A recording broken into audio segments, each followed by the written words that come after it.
Would you say protagonists in comedies are kind of pathetic? Not necessarily. Harold Ramis had this idea that when he started writing and directing, all the comic protagonists were kind of nebbishy and pathetic, like in a Woody Allen film. But his take was, what he was interested in were the rebels, the iconoclasts, the people who don't fit in. And that's why Meatballs, Ghostbusters, Groundhog Day, Stripes. He has these characters that they're still not perfect. They're still not heroes because they lack decorum. They lack kind of maturity. But they're rebels. That's because that's how he saw himself. And so your comic protagonist doesn't need to fit the cookie cutter form of some other character that you're not interested in. Write about the characters that you're interested in. Only remember, they're human, meaning they're fallible, meaning you can't accrue to them all the wonderful qualities you wish you had. You have to give them the qualities that they have, and you have to lead them on a journey somewhere. So when you say iconoclasts, so they're kind of misfits. They don't fit in. Misfits, rebels. That's who we like to write about. Mm-hmm. So I think it's a mistake to think that every protagonist has to be a nebbish or a dweeb. They can be kind of a jerk or somebody who's self-serving. Or just doesn't fit into the group for whatever reason. Or doesn't fit into the group for some reason. How are characters in comedies different than other genres? They're funnier. No. Again, a character in comedy is the term that we use in the hidden tools of comedy is non-hero. A non-hero is somebody who lacks some, if not all, the essential skills and tools with which to win. So that describes all of us. We all lack some, if not all, the essential skills and tools with which to win. We're not omnipotent. We're not immortal. We're not omniscient. Some of us have bad, bad hand-eye coordination. So we are flawed.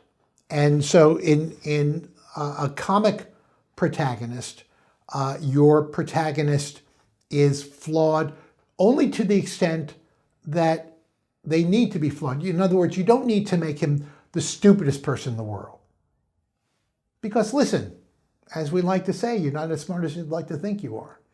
You're just human. So you don't need to, by making somebody a clown, that's another mask. You see, you put a mask on a character and on a heroic character, and you give them the attributes brave, resourceful, this and that. By making somebody an idiot, the stupidest person in the world, you're still putting a mask on them, but now you're condescending to them. And you're saying, what you're basically saying is that person, what a jerk, what an idiot. Not me though, I'm the smart writer. I'm so much smarter than the characters I'm writing. And I would suggest, well, have a little sympathy. Because, that character, even if it's an anthropomorphic chicken, that character's a human being and so are you. So, you're all going to end up in the same place. So maybe you shouldn't spend your time condescending. Maybe you should spend your time connecting and observing, not letting somebody off easy, not whitewashing something, but the genius of comedy is that it loves humanity without forgiving them. And in Revenge of the Nerds, it was set up that we all sort of looked down on these various characters until they had their comeuppance. Except that in Revenge of the Nerds, even though we kind of knew that they were losers, On the other hand, so are we. I mean, how many of us empathize and related to the good-looking, blonde-haired, blue-eyed, perfect teeth frat boys?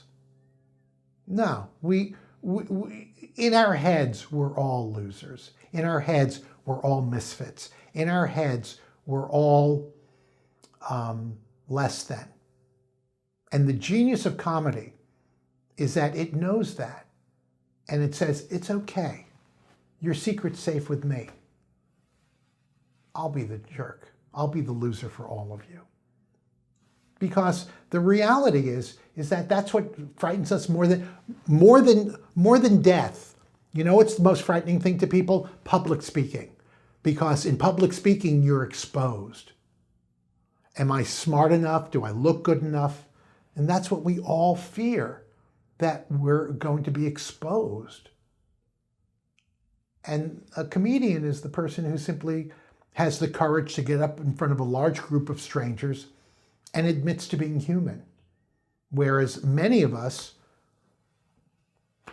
we don't admit it. We're perfect. Oh, at least we want you to think that we're perfect. How many of us go to our boss and say, boy, am I a screw up today? I got this all wrong. No, if we screw up, we try desperately to hide it.